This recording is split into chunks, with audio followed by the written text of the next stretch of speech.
Can you hear me? Okay. Hola. Muchas gracias to have invited me. It's an honor to be with you, and I also would like to congratulate you to having already 18 years of a public health association. Because as the CEO of public health associations worldwide, I can tell you that there are not a lot of public health associations that have such a long tradition as yours. Last year, for example, we just got a new member that was created, Emirates Public Health Association. So they have now 1 year, you have 80 years of existence. Congratulations for that as well.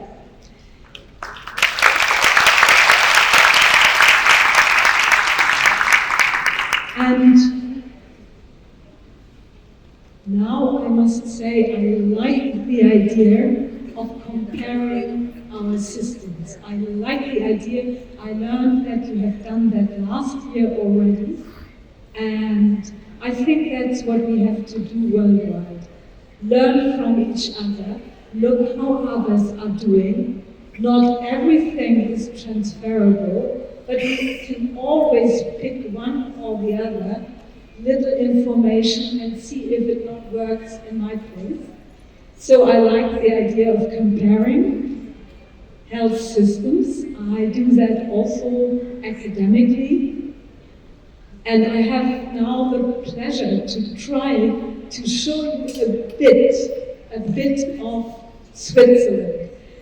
If I say I'm from Switzerland, a lot of people are very positive, like, oh, beautiful country. And I say yes. Here you see, just before leaving for Veracruz, I took a picture from the Lake of Geneva, and that's how it looks. And on the other side, you have a picture from the Alps in Zermatt. In Fondo, you see the Matterhorn, which is one of the high mountains in Switzerland, and that's where I love to do skiing. Hope very soon. Hope that there's still snow with this climate change. Yes, there is Switzerland with a beautiful nature, lakes, Alps, and with the Alps comes also what people love is this alpine folklore that people think of when they think of Switzerland. And then there are other people who think of watches, banks, and chocolate. And yes, chocolate is also a good product from Switzerland and other good things in food. Like every country, we have our specialties in food, as you as well. You have as well very good things. Now, the question I would like to look up with you, is our Swiss health system up to the level of the beauty of our nature?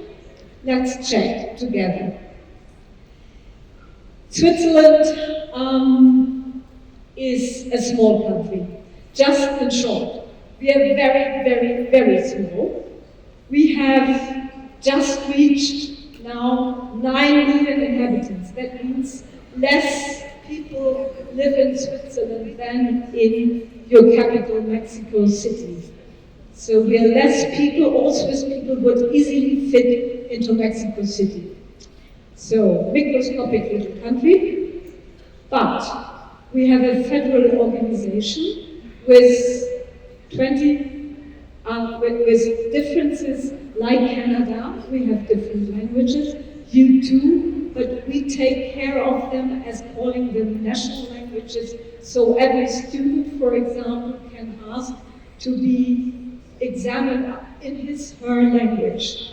German is the mandatory language. Most people speak a kind of German. It's called Swiss German. Then a smaller part speaks French. A very small speaks Italian. And then there is a language nobody really knows. It's called Romansh. Very close to Old Latin. Sounds very funny. Only 17,000 people speak it. But it's a national language. And it's even written on our backbones, so it must be important. Well, and then our federal organization. The small country is divided up into 26 cantons. We could call it regions or departments or provinces. Cantons. And these cantons have every canton its own, her own health minister. And then we have a lot of insurance companies. We started with 69, we are now happily down to 37. You see there is a lot of fragmentation in the system, in the small country. Now, what is the current healthcare system looking like? Well, very nicely, every canton has its own healthcare system. So we have 26 different healthcare systems for 9 million inhabitants. Just imagine. Then we also came late compared to other Western countries. If it comes to the introduction of a health law, most countries started in the years after the Second World War to have social systems and health systems established. We started in 1996. We had our very first lady Prime Minister of the country, Ruth Dreyfus, who introduced this law that we call l'AMAL, l'assurance maladie, and this Swiss federal law, so it is really for the whole Switzerland, for all 26 cantons, has two main goals. One goal is that there is a full basic coverage, that every resident in Switzerland has access to healthcare, basic healthcare. And the other thing, very dear to Swiss people, is that there is a kind of market competition in the health sector. Now, what do we have in the basic package? In fact, the sickness insurance and also the maternity insurance that is in these different insurance companies, whereas accidents, surprisingly, are organized on the federal level. So for accidents, there is one single insurance that does it all. Then, what is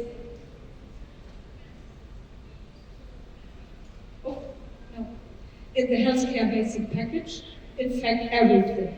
If you have your basic insurance in Switzerland, you can go to a hospital, you can go to a single doctor, any ward. Problem was with these separate cantons that until very recently, you could only be treated in your own canton, which means some cantons are very small. Smallest ones have 15,000 inhabitants, and they don't have everything. They don't have like a university hospital. So now that has been changed, and you can even go into another canton, a neighboring canton for treatment. Also is included the maternity examinations, and the physician can also make home visits, that's covered. And if you have a problem and you are abroad, you will also be covered. So in fact, the basic coverage has all the main things you would need, really large, broad coverage. So we have something that Canada has, that a lot of countries have, except for the United States of America. The only OECD country having no universal health coverage. We have it through this law. And how do we manage it? All residents, if you're a citizen or resident, you have to buy an insurance basic package. If you don't do it, you get a very, very high penalty. So you will buy your basic insurance package. And insurances cannot select, they cannot select a higher price for someone with more diseases than a very healthy person. They don't have the right to do that. They would love to do it because they are competing, they're 37, but they don't have the right. So, to avoid that insurance companies say, oh, you are good health, you are young, you are well off, come with us, and leave the other ones, perhaps with more problems, to another insurance company, there is what we call Foundation 18, Fondation 18. This is a way to make an equilibrium between all the insurance companies, because some of them may have people that are not so healthy, whereas others have healthy people. And then there is a mechanism to shift money from one insurance to the other. Well, and then this is quite expensive. I mean, you know that Switzerland in general is expensive, but also healthcare is very expensive. And unfortunately, not every citizen can afford it. Every insurance package is per capita. If you are, let's say, a small 4-person family, 2 adults, 2 children, you have 4 times to buy the package. And the package is about, these days, around 500 Swiss francs, which is like 500 euros or a little less than dollars. But this means 500 times 4 is 2,000, and even for Swiss people who have good salaries, this is a lot. So, a lot of individuals cannot pay their insurance, and the cantons, some cantons provide more or less subsidies to help those pay their insurance. And according to our Federal Office of Public Health, 30 to 40%, according to cantons, need help to pay their insurance. In Geneva, it's over 40%, 46% of people need help to pay their insurance for healthcare. And then there is something, you can always choose your healthcare plan, even in the basic package. You can have a decision to say, okay, until 2,500 I pay everything out of the pocket, but then I have a bit lower premiums. Or you can say, I will go through a primary care physician and then to a specialist, it also lowers your prime. So you have a lot of choice what kind of basic package you get. And another thing, every September, you can change your insurance company, every September. And this possibility to choose a new one, because every year the premiums change, is taken up only by few people. I must say I've never changed my healthcare insurance, probably because I'm too busy. And the ones who are doing that are mainly very young and healthy people who look and have their app running and say, oh, there I can pay a little bit less. Then comes the fact that depending where you live, in which canton you live, the same insurance company will have different premiums. Because I'm living in a very expensive canton, Geneva, I always pay higher premiums as someone in the same insurance company with the same package in Zug or in Appenzell or wherever.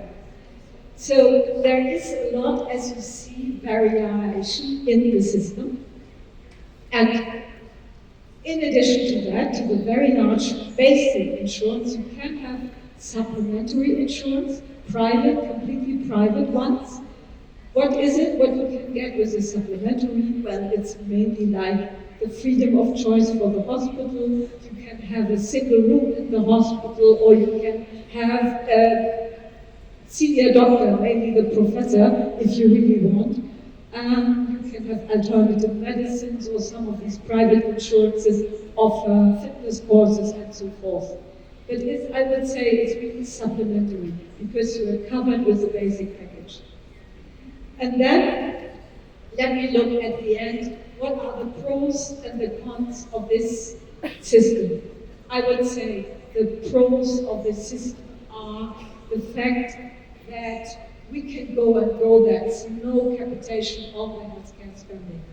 We can become more expensive every year. We do that. As I told you, with these different ways of having the premiums, every individual can look at how he can or she can reduce their costs a bit. And the insurers, the providers, can always try to attract other people to their insurance, so they look what they can offer, what they can change, and what they could do better. So there is a concurrence and a part of market in it. The real bad thing about our system is it's not really affordable. If almost half of the population cannot pay for it and have to be helped by the state, by the cantons, difficult. Every year the premiums increase. This year they increased by 8%. 8% is a lot. And that every year. So the other point is also the high out-of-pocket paying. What you have to pay cash without having any reimbursement from the insurance company, even if you are insured. So we have the highest out-of-pocket paying from all countries in Europe. And another bad thing, what for me as a public health doctor is alarming, we don't pay for oral health. There is no way of getting any dental care paid. So, and you know, dentists are not free. Dentists charge you a lot. If you then have children who need brackets or something, it goes very far into your budget. Here, the out-of-pocket paying. Switzerland is really the country among these three countries here where there is the highest rate out-of-pocket paying. 30 to 33% of the whole budget of a person is out-of-pocket. So directly it will not be reimbursed. Now, what do we do to get the cost down? Our main discussions in Switzerland are always, every September, how can we get these costs down? As I told you, the basic package covers almost everything, and some people propose to say there are so many things covered by the basic package, perhaps we should reduce the basic package, but this is one proposal. Shift some lower-end treatments into the supplementary insurance, but think of the number of people with chronic conditions. Like in all countries, we all have the problem of NCDs, of mental health, where you need continuous treatment, diabetes, cardiovascular. It should not be that people with chronic conditions are the losers in such a system. So for the moment being, we haven't found any solution to the fact that every year we pay a lot more for our healthcare system. Where do we get our health from? We have private doctors, primary care physicians, unfortunately very, very low, very little. Most doctors are directly specialists. We can go to if we find one primary care physician, you can have again another model where you go directly to the primary care physician and then only to specialists. You can have a healthcare management organization model. Again, things that will reduce your insurance a bit. And then we have hospitals. The hospitals are run by the public ones, by the cantons. It's definitely in the hand of cantons. And then there are also private hospitals. The publicly financed ones are open to all and everyone. For the private hospital, it depends. And the private ones are, I would say, better in the hotel services, but not definitely better in medical care, because it depends on the doctors that are working, the quality, and not the marble in the entrance. But this is something that not everybody knows. And especially we have a lot of tourism, I would say medical tourism. There are a lot of people from the Eastern Mediterranean region that come to Switzerland for treatment, or a lot of Russians come for treatment to Swiss private hospitals. That's why we have a lot of private hospitals. but Swiss people mainly go to their public hospitals and only some go to the private ones. Well, let's say this is, in a nutshell, what the Swiss healthcare system looks like, but the question is it working well? I would say, in a nutshell, this system offers universal health coverage, so that every Swiss resident and citizen has access to healthcare and to quite good healthcare, quality services. And the indicators, if you look at life expectancy, speak in favor. We have a life expectancy of 83 years, which is among the high-ranking ones. Japan has 84 years, but 83 is already among the group of high life expectancy. But don't forget, Switzerland is a quite wealthy country, and it can still afford such an expensive system. And we have, I would say, a lot of costs, which is always a serious concern for every citizen and every autumn we start to discuss. But as we have good outcomes, you have to say perhaps we have to pay the money we pay for it. You get good value for your money. But there are some issues that we can discuss when we are in the discussion. And I think it's also interesting that you offer a lot of choice to individuals. The question is if people are really looking at all the choices they have, because it's quite complicated to go through all the possibilities. So, this is, in a nutshell, what I wanted to say about the Swiss healthcare system, and I'm looking forward to listen to Canada and then exchange with my colleagues and my colleague. We are the expensive ones. I will always exclude the US because they don't have a healthcare system. They only have healthcare for some individuals, and a lot of people are not accessing. So among those who have universal health coverage, we are also high ranking. We spend between 12 to 30% of our GDP, of our gross domestic product, for healthcare.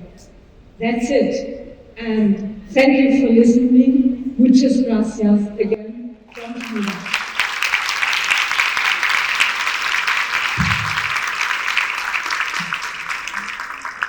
Thank you. Thank you very much, Bettina. The stage is yours, David.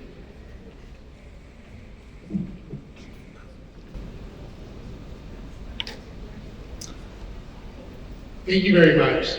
It's absolutely an honor to be here and to join your conference. I felt a very warm welcome. Welcome here. The organizers have been excellent. I've been a consumer of the translation service as well. Thank you very much. Really appreciate the warm welcome. And such an interesting and thoughtful idea, I think, for a session to think about other healthcare systems in different parts of the world and what we can learn from each other. In Canada, we view our healthcare system as one of our great assets. To kind of put some comparison points on the table, Canada is a population with approximately 40 million people. We have 2 official languages and many more languages that are spoken throughout Canada. We have a federal system with the federal government as well as 10 provinces and then 3 territories in the north of Canada. Our constitution divides responsibilities between the federal and provincial government. Though there are many areas of shared responsibility, healthcare is a good example of one, and I'll speak to that in my presentation. Canada is also a country that is getting older. Right now, a fifth of Canadians are 65 years and older. We're expecting that in the next 10 to 15 years to grow to a quarter of the population. So when we think about our healthcare system, there's inflationary pressure to do with the economy, but there's a special inflationary issue given the aging population. We're also a country that has been very open to immigration as part of our population dynamics. Canada has for a number of years had one of the highest rates of immigration among G7 countries. Canada's healthcare system is universal and publicly funded. So although we don't have a single healthcare plan like our friends in the United Kingdom, we do have a strong piece of legislation called the Canada Health Act that creates a system for administering care and is based on core principles about providing healthcare based on need, not the ability to pay, and that services are comprehensive and accessible, portable throughout the country, meaning that every Canadian would receive the same kind of healthcare. Politicians in Canada often talk about a two-tier healthcare system as being a political problem and something that they aspire to ensure does not happen in Canada. Canada's healthcare system is, of course, slightly more complicated than some of the slogans that we talk about. There are certain services like dental and pharmaceuticals where there is private insurance available. So on an OECD chart, like the ones that were shared with you, you'll see there is some private healthcare spending in Canada as well. The federal government's role with respect to the healthcare system is one of a funder. So there's a significant transfer of funding from one order of government, the federal level, to provincial territorial levels for funding. But healthcare is the single largest expenditure for Canada's provinces and territories as well, sometimes consuming up to 40% of their budget. So it's a significant expense to have that system established. In terms of the federal role, and I've spoken a bit to the healthcare system, but I wanted to talk about our larger public health system as well. And hopefully the diagram on the slide is a helpful diagram of the different institutions that play in the Canadian public health system. You'll see that our public health agency, the one I'm proud to work for, the Public Health Agency of Canada, plays a role as a federal agency. There's also Health Canada, which plays a role in the regulation of pharmaceuticals and protecting consumer safety and moving forward proposals around dental and pharmacare as well. Our public health agency's role includes monitoring and responding to public health issues, such as infectious disease outbreaks like COVID-19. We coordinate a range of emergency responses.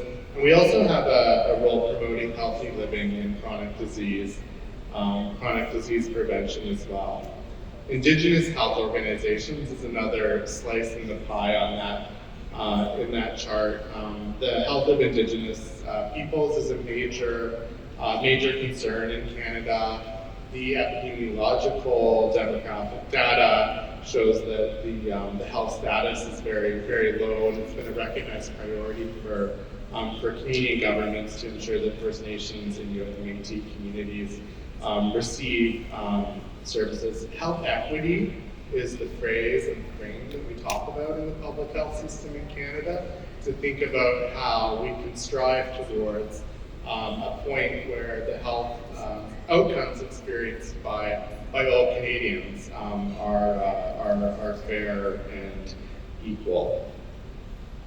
At the Public Health Agency where I work, we focus on a series of core essential functions, so health promotion, chronic disease prevention. We do a lot of work with community-based organizations in Canada to get people moving. We worry about overweight, about obesity, about added sugars, as the presentation this morning pointed out. That's a major focus of our work in Canada. Often we focus those efforts very particularly to populations who are more vulnerable to having lower health outcomes. We work in health surveillance, so we try and build the systems necessary to understand how health is evolving throughout the population. Disease and injury prevention, major focus for us as well. As you might assume, this requires continuous investment in healthcare infrastructure, and we work a lot in partnership, which is another reason why I like the chart on the screen showing how the different public health agencies in Canada strive to work together. We face many challenges in Canada. There's a boom and a bust cycle in public health that in my short time in public health since the pandemic, I've seen boom, and it's starting to turn to a bust cycle as well. So there's always a question about sustainable funding for public health activities. Tremendous growth in Canada in the need for mental health services, especially among young people. So that's a challenge in terms of trying to find out the approaches that work, but also kind of coping with needing a system-wide approach to ensure that professionals are available to help people there as well. Climate change is a major challenge as well, and we heard the passionate speech on dengue this morning as well. With climate change, some vector-borne diseases that were an interesting travel-related issue for Canada are becoming more and more pressing as an ongoing public health challenge. We've had some extraordinary extreme weather events in Canada over the past few years as well. Some unprecedented wildfires and heat domes as well. So certainly some important changes, as well as which I know we'll talk about in a minute, the important role of technology and innovation as well. So I hope that gives a bit of an overview of the Canadian healthcare system, as well as some of the issues and concepts that we think about when it comes to public health. Really looking forward to the discussion. Thank you.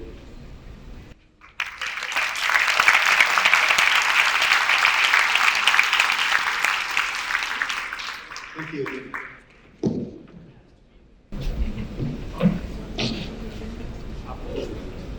Como parte del programa, seleccionamos una serie de bloques temáticos, una serie de preguntas para los panelistas del día de hoy. Sin embargo, voy a tomar algunas preguntas más genéricas para dar también oportunidad a que al final tengamos tiempo para hacer preguntas, para la sección de preguntas y respuestas. Just in order to have time enough for the Q&A session, maybe I would like to comment regarding the thematic blocks. So we would like to know, for instance, the healthcare system needs and the value of innovation. You can stay. For instance, what are the health priorities of your country? How are those priorities determined? Maybe the needs regarding the population in terms of how they've been addressed, for instance. I don't know. Which one would like to begin? Okay. There has been an OECD evaluation of the Swiss healthcare system, and yes, they felt that a lot of needs are covered, but where we are very weak in Switzerland is prevention. We invest, like a lot of countries, too much, but in clinical care. That is, we wait until the diseases are there, and then we invest a lot of money, but we don't invest in prevention. And as we are all countries, wherever I go, confronted with NCDs, burden of chronic diseases, that all have the three risk factors in common, we know how important prevention and preventive measures would be. We have, like all other healthcare systems, the challenge of demography, aging society, and we also have the challenge of mental health, which has become especially evident during COVID. So to handle all these healthcare issues that I find in all healthcare systems around the world, we know that as good public health people, we have to go far more for prevention, because otherwise, even a rich country like Switzerland will not be able to only cure. And I think that is the main issue for Switzerland. Otherwise, we share the concerns that everyone has and that every country is confronted with nowadays. The economics of health can be unforgivable, so it doesn't matter what system a country has, there's always pressures and challenges around deciding what is going to be funded and what becomes the most important thing. In Canada, with Canada's universal single-payer healthcare system, we use waiting lists to create a way of metering the usage of healthcare systems. Politicians are very sensitive to these waiting lists. They're publicly published. If your province or territory doesn't meet the standard of the province and territory on your border, it becomes a political issue as well. So there's a constant pressure in Canada to put resources towards some of the expensive diagnostic and treatment type healthcare system expenditures like MRI machines, and to be able to accelerate surgery, orthopedic surgeries and those sorts of activities. Part of the challenge, and I'm so glad to be speaking to a public health audience today, is to try to make the case for investment in upstream interventions and the sorts of activities like the activities we heard about the University of Veracruz this morning is instigating in the community those multidisciplinary, multi-sectoral type initiatives that inspire citizens to make good choices about their health and that focus on the people who, as a resort of factors outside of their control, won't have the ability to experience the same kind of good health to make a difference. So we work really hard at the Public Health Agency of Canada to make the case that an ounce of prevention is worth a pound of care, and that there's a lot of opportunity to do that important upstream work, and a lot of benefit to it as well. One of the things we've tried to institute is to try to do more economic studies of public health type inventions, so that we can make the case to some of our finance-oriented colleagues and decision makers in government and politicians that this is a very wise investment for the country. It's a wise investment in public health, we know, but it's long-term. And for politicians, long-termism is a dangerous thing because they want to be elected at the next round already. So that's why we as public health people have to struggle and to say, if you do health in all policies, if you go with a health argument, you will have a long-term gain. But that we have to really sell well. It's an issue. David, let's talk about innovation. What is the value in promotion of health innovation in Canada, for instance? Innovation, I think, is part of the answer to a lot of the questions that we struggle with in this space. We all lived through the pandemic, through the COVID experience. And in doing so, I think we witnessed some really profound innovations. The development of the vaccines for COVID, their distribution around the world was unprecedented. So knowing that the system can coalesce around a goal to make something happen should be a lesson for us as we think about problems in the future as well.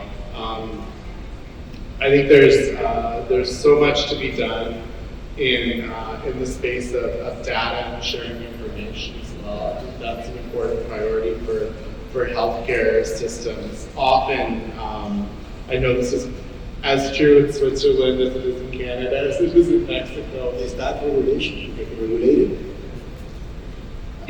Well, it's interesting. It can be regulated. We can create laws to force people to share data and to share information, but it's not always the best way to do it. Often when there's a common purpose, when there's a common understanding of why and how we're collecting data, we can incent good behaviors in that space and get people sharing information. When things in the heated moments of COVID-19, people's lives are at stake in sharing of information, data, providing a good incentive. So I think it's imperative that we use the innovations, the connections and networks that we can to encourage that sharing without always having to use the harshest tools, of course. Bettina, you are an expert in artificial intelligence also. Let's talk about the same value and promotion of health innovation in Switzerland. Well, I think that without innovation, we can't continue to go ahead as human beings. And a lot of innovation is now in the biotech sector in AI, and a lot of hope is also on biotech and AI. But, and I think COVID has shown, we can be very fast in creating an mRNA vaccine, but what we also need, and where I would see more innovation, is social innovation.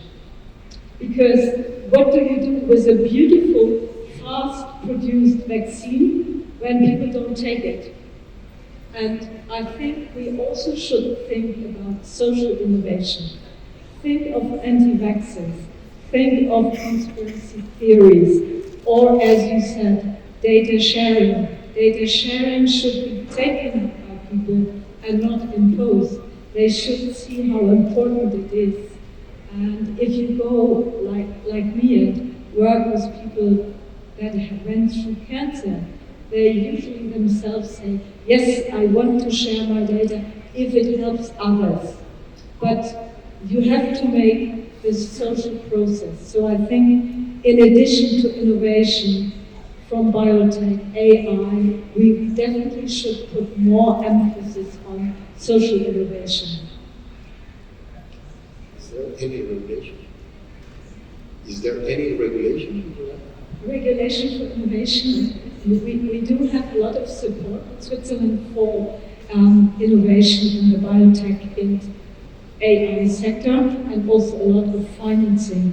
We have two technical high schools that are producing and attracting a lot of people from abroad, but the social innovation is not at the forefront.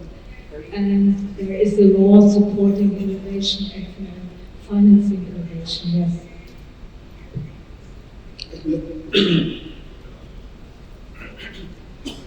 I would like to ask you regarding local initiatives.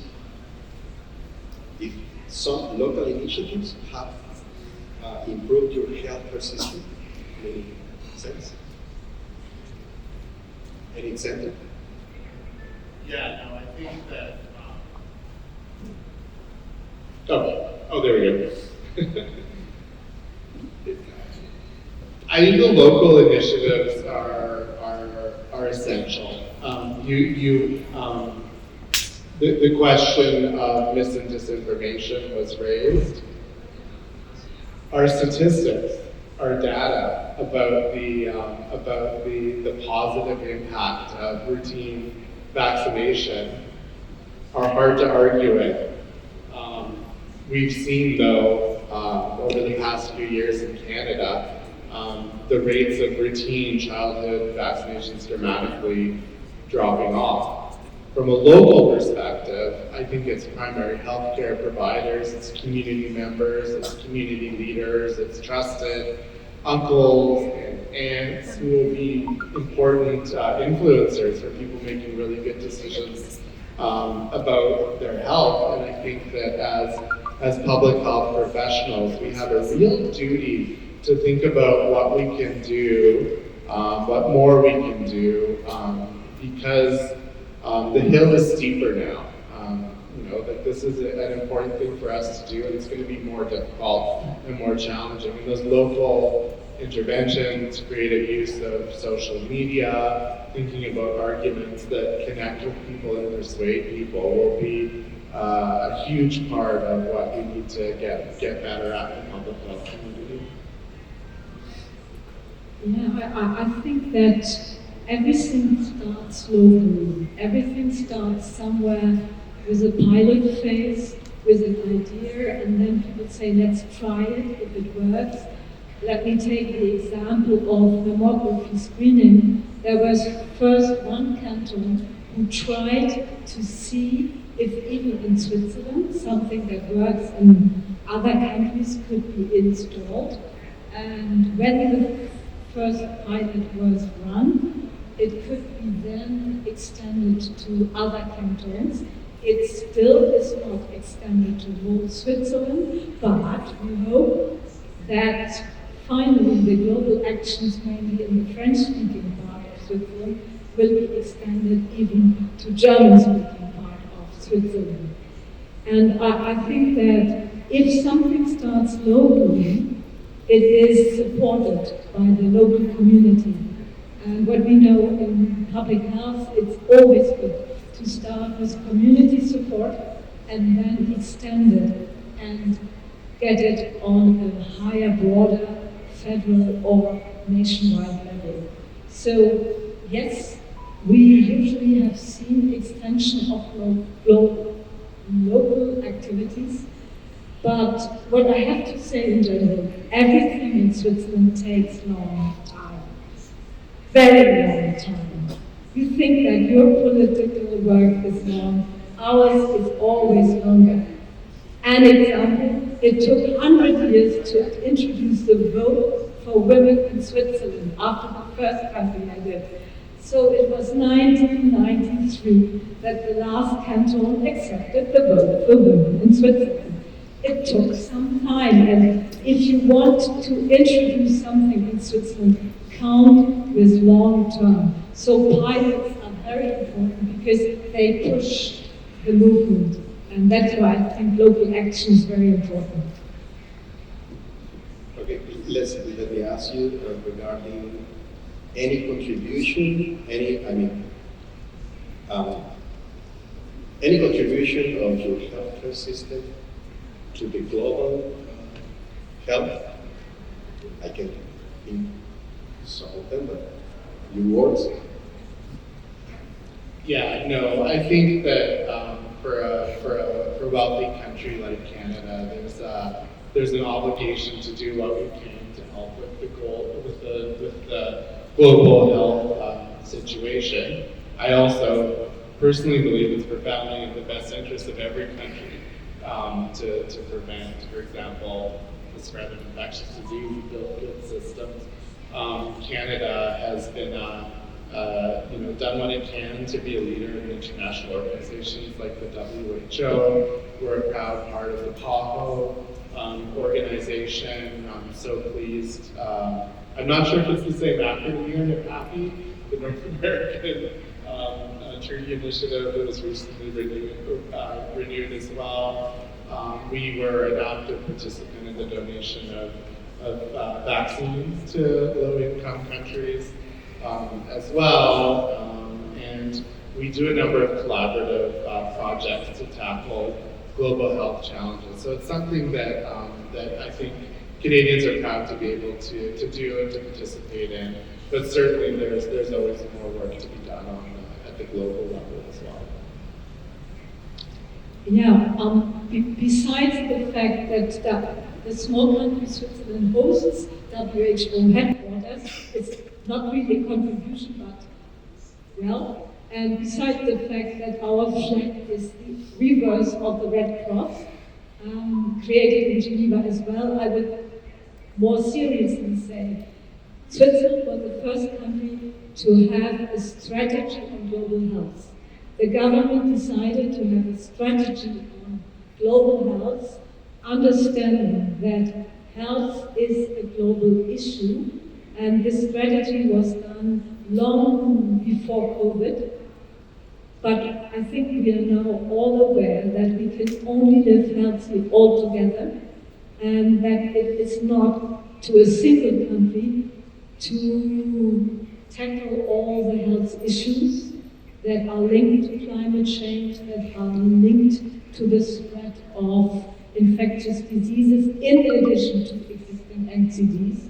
And again, also the NCDs are kind of infectious because they come with the way that we eat and that big food companies distribute their products.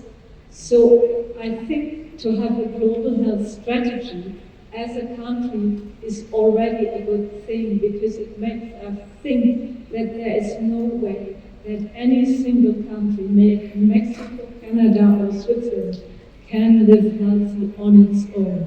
We are into this together, and after Switzerland there were other countries following, like Norway, like the Philippines and Austria and others, where the government decided on a strategy for global health.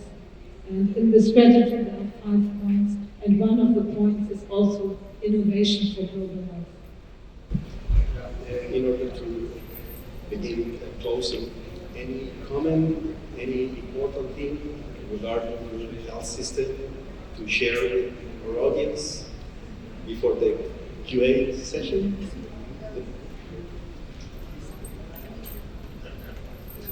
I feel like we've covered the ground very well.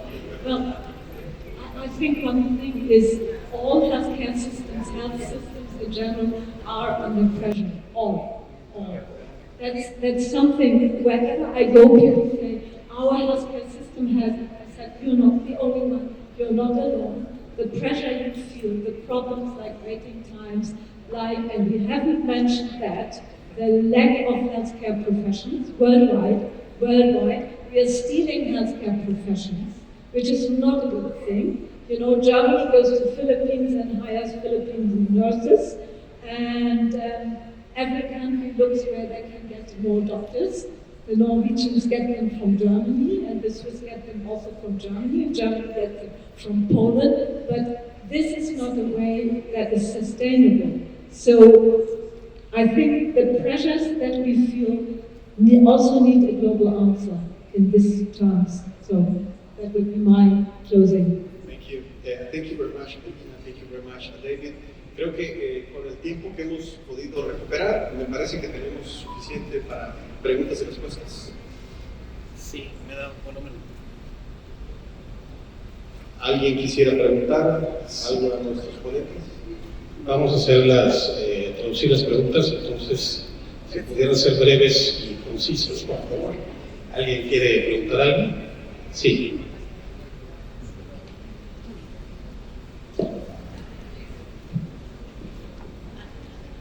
Doctor David, escuché bien que el porcentaje de Producto Interno Bruto para la salud era de 40% que ustedes invertían, no escuché mal. This is for Dr. Creasey about did she hear okay that you invest 40% of your gross national product on health, or was it a... Oh, no. Okay. No, thank you. No.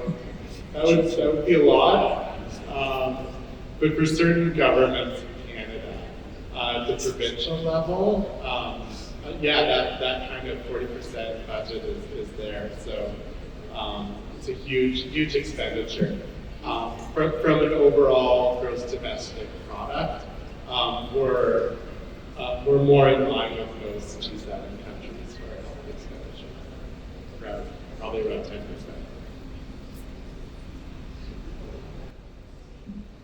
Thank you, Dr. Bettina. Dr. Dave, after the COVID scenario, I think we are looking to have a residence health systems.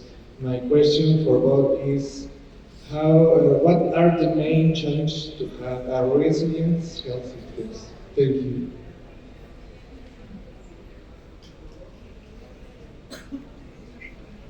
No se entendió.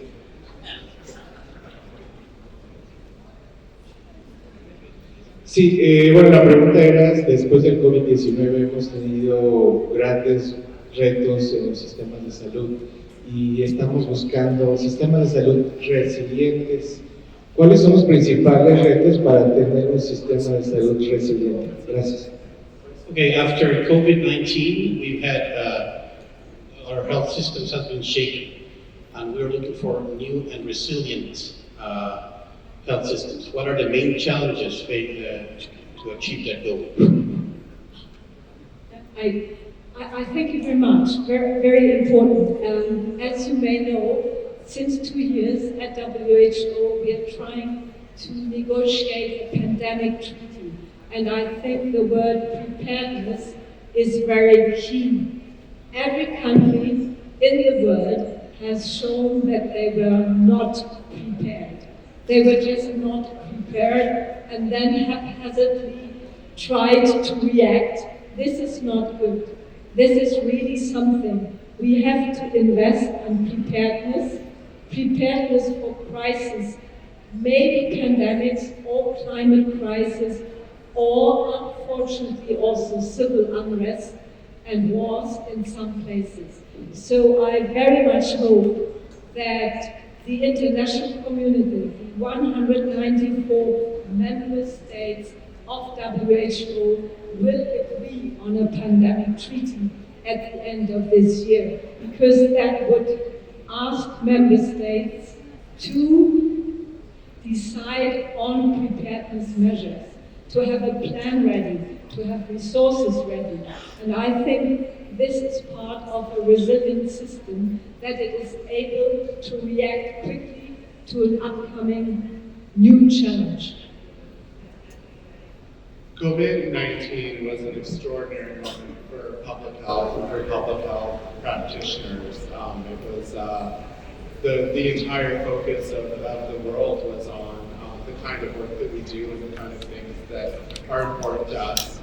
I think that we all learned so much about good public health work, about the importance or the problem associated with comorbidities as well, the problems of community level resilience, having networks at a local level to share information about good health practices. What a waste it would be if we forgot that, if we lost that. I think that that we need to continue to make the case that this is really important work, that it's worthy of investment, that it's worthy of respect, and I feel that if we're able to make that case in a good way, we'll live in a better society. I think there's a real opportunity for us to hopefully, COVID-19 was a very challenging time, but to take whatever we can from that to continue to make the case for good public health. Maybe in this regard, I don't know if you would like to comment a little bit on the Public Health Agency of Canada, like a result of an outbreak, 2002, 2003, because of SARS, for instance. That's why my organization exists. So we had a SARS outbreak. A lot of thoughtful Canadians got together and decided that we needed to be better prepared in the future. So we had a boom cycle. Years went by, agencies' funding levels started, COVID happened, we had another boom. I think the challenge for my agency is 20 years old now. So impressive that you're celebrating 80 years as a public health agency. Good example. So we're trying to make sure the next 20 years it's important to have a warm base for the kind of expertise, for the kind of structures, for the kind of capabilities around public health to mitigate against some pretty troubled times. Hi. Buenas tardes. Me gustaría preguntar sobre el acceso a medicamentos en sus países. En especial si es similar a nuestro país en cuanto a que solo existe un número limitado de medicamentos de libre venta, o si ustedes cuentan con mayores barreras de seguridad para la venta y compra de medicamentos. Good afternoon. I would like to ask about access to medicines in your countries, especially about what barriers you have to have access to medicines. You have heard that from my presentation, everything is too expensive in Switzerland. Medics as well, even if we have the big pharmas, Novartis, and so on in the country, their products are 10 times more expensive in Switzerland than in neighborhood France. So people just go over the border if they happen to live in Geneva and buy their medics in France. In the border with Germany and Austria, they go there. But besides this joke that sounds a bit light, I think we have to have a countrywide decision on price policies, number one, for medics. The Swiss, you know that in Europe we have EMA, that is the European Medicines Agency, that accredits drugs for the whole European market. Switzerland has an own agency. The access from new medics to the market, it's, I would say, quite fast, but the prices inside Switzerland are far too high. And so there is a limit. As I told you, people have to pay a lot out of pocket, so people will have problems. And let's go to expensive medicines like oncology, like cancer treatment. There are some places where the hospitals say these drugs that we should need for our patients are too expensive for our hospital to buy. So I think in a rich country that should not happen. So it's a political decision on pricing that has to happen. Even if it hurts other lobbies, we have to make this difficult political decision. Yeah. But the medics are there. It's just, I think, a political decision to say we have to make it affordable and accessible for all in terms of equity of access. Otherwise, we're creating this two-tier medicine system. In Canada, we've used tools like regulation and legislation to try and moderate the price of medicines. So we have a patented medicines price review board, and we've instituted a number of measures to ensure that that drug costs are lower. Canadians would probably say they're too expensive and that the prices are too high,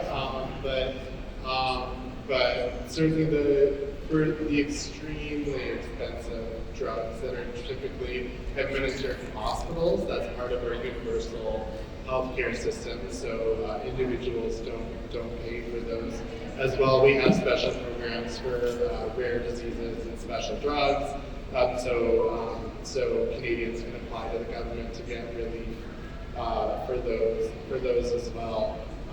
The Americans even noticed how cheap our drugs are and often visit to fill their prescriptions as well.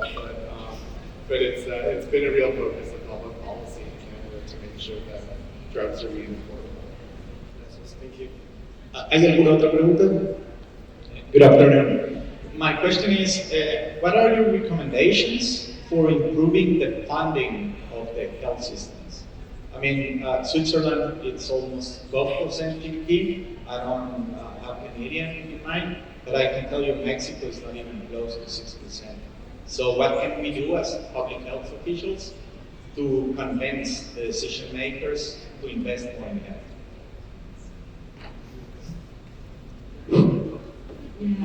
Yeah, very good question. I think we should first say that health is a global common good and that it's worthwhile to invest in health.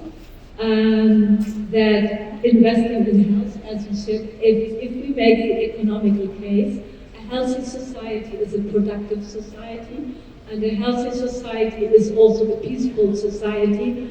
So by investing in health, my arguments in front of politicians would be, you create more equal, more peaceful, and more productive societies. So think 3 times if it's not worthwhile to invest in health, because then you have less investments in other sectors already. I'm not sure there's an easy answer there. I'm sure there's no secret fund of money that hasn't been spent for something else. Making the case from an economic perspective can be persuasive for some people. Making a case from a social justice perspective can be persuasive for other people as well. Doing excellent work is one thing that we can all do in the public health profession, just to demonstrate that that when you do put money in us, we deliver results, and making that case for the results and the impact on communities, telling stories about what does work and how it transforms people's lives, I think in the medium and long term will help to persuade everyone. ¿Hay alguna otra pregunta? Adelante, doctor. Muy buenas tardes. Felicito la presentación, realmente muy ilustrativa de los sistemas de salud. Tengo varias preguntas, pero me voy a centrar en una. Veo que entre el 12 y el 13% del Producto Interno Bruto es lo que más o menos estaba comentando que se dedica para hacer importante un sistema de salud.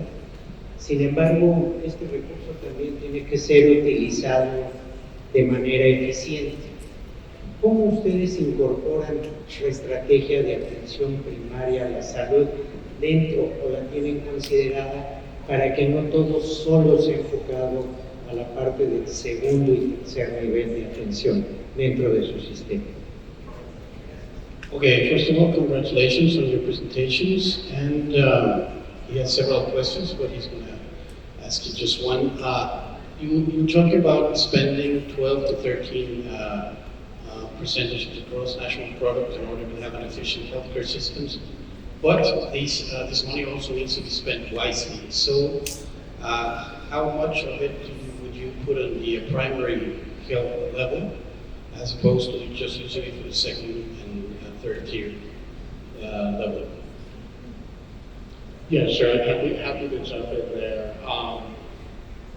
Primary care reform has been a huge focus in Canada. Provincially, it's because of the division of responsibilities in our healthcare system. It's an issue for provincial governments. But the primary healthcare team model has been very popular in Canada. It's been piloted and proven to be very successful. It's a model where healthcare professionals, other than doctors, provide a lot of the services and have a larger scope of practice to deal with many routine health concerns of citizens. We've instituted practices in Canada where pharmacy workers can prescribe certain very common drugs and treatments based on a quick interview as well. This has, of course, been a serious debate among and between healthcare professionals and professional associations in Canada to expand the scope of practice. But it is a model that, from a citizen perspective, often allows for the quicker delivery of appropriate care at a lower cost. So some promising things we're trying in Canada, but for a lot of Canadians, access to some kind of primary care and the barriers to that access is one of their chief concerns and complaints about our healthcare system. Yes, thank you for the question about primary care. And first of all, I think spending a lot of money doesn't mean that you have a high quality, efficient healthcare system. I could tell you that A country like Taiwan with 7 to 8% of GDP gives a very good and high quality healthcare system. And this leads directly to organization and primary care. You can organize your healthcare services around primary care, around community care, integrating all health professionals, and not always directing everything and everybody to the specialist first of all, but having a network of professions, I think, is a way how you can be closer to community and at the same time be more efficient than if you all lead only to doctors only. Or as I love to say, health is too important to leave it to doctors only. And that's why I think inclusion of all other health professions and then the primary care physician is a good way to go. Alma Ata is greeting. Sorry, doctor. Ángel, ¿tenemos alguna otra pregunta? Adelante. Muy buenas tardes, Eric Torres, especialista en salud pública. En México tenemos un problema de todo el tiempo, bueno, desde hace muchos años, que es la diversidad cultural, sociocultural que tenemos en México. El entendimiento de nuestra población pues es diferente. Los dos grandes pilares para generar desarrollo en cualquier país, pues definitivamente creo que coincidimos que es la salud y la educación. Y estos van de la mano uno con otro. La pregunta es, tanto en Suiza como en Canadá, ¿cuál es el mínimo académico que posee un suizo y un canadiense? ¿Y cuál es el porcentaje de la población, tanto suizo como canadiense, que tienen un nivel profesional o de licenciatura? Okay, Mexico is a very diverse country, so we will all agree that two main pillars to build a country are health and education. He wants to know Switzerland and Canada, what's the bottom academic tier, and what's the percentage of the population with a bachelor's degree or above in your countries?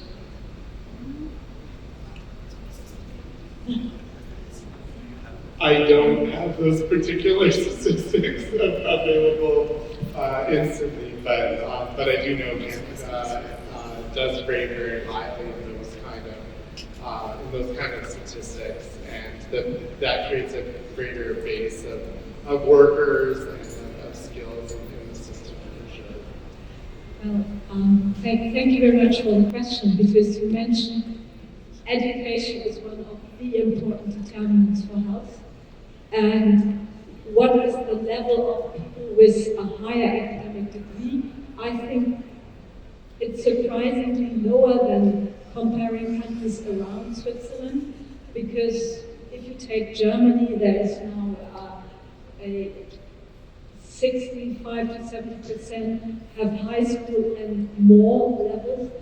Switzerland has always had a very good system of vocational training. So the vocational training has a very high level of education, which can compare to academic training in other countries. And the vocational training leads also to very good and well-paid professions. So that's why people go into vocational training. And nowadays, the level of academization, I would call it, is increasing, but still this, I would say, proud vocational training is there and creates a basis of the education system in Switzerland. And again, education system is organized per canton. So every canton has a different education system. Don't worry. Thank you. Buenas tardes, soy Jocelyn y soy estudiante de Salud Pública. Quiero saber su opinión honesta acerca de los servicios de salud de México. Okay, this one's straight. She's Jocelyn, she's studying public health, and she wants your honest opinion on Mexico's healthcare system.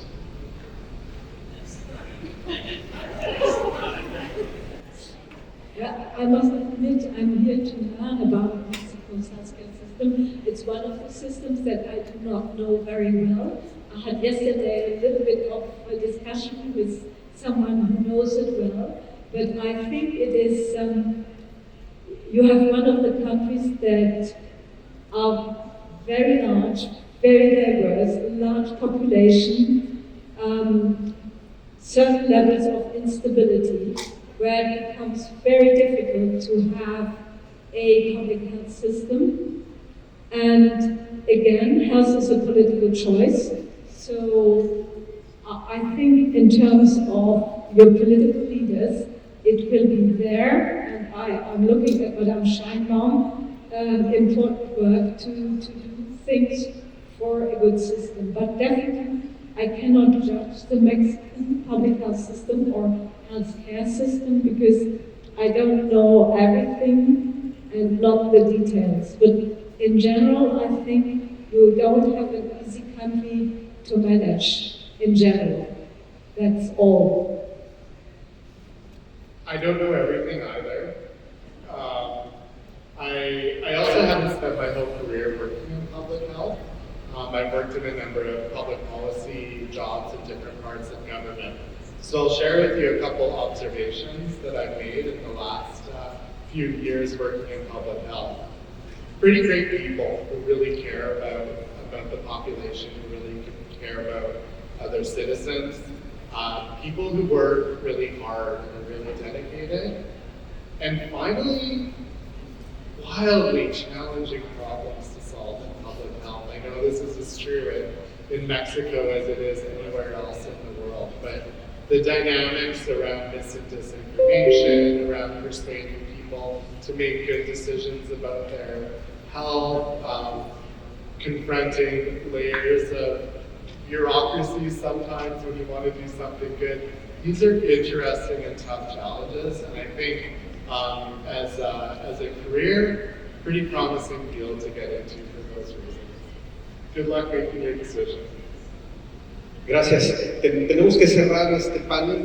Tuvimos un panel de lujo. Quiero decirles que los participantes, los panelistas, todavía están con nosotros, así que los podemos abordar en el resto de la tarde.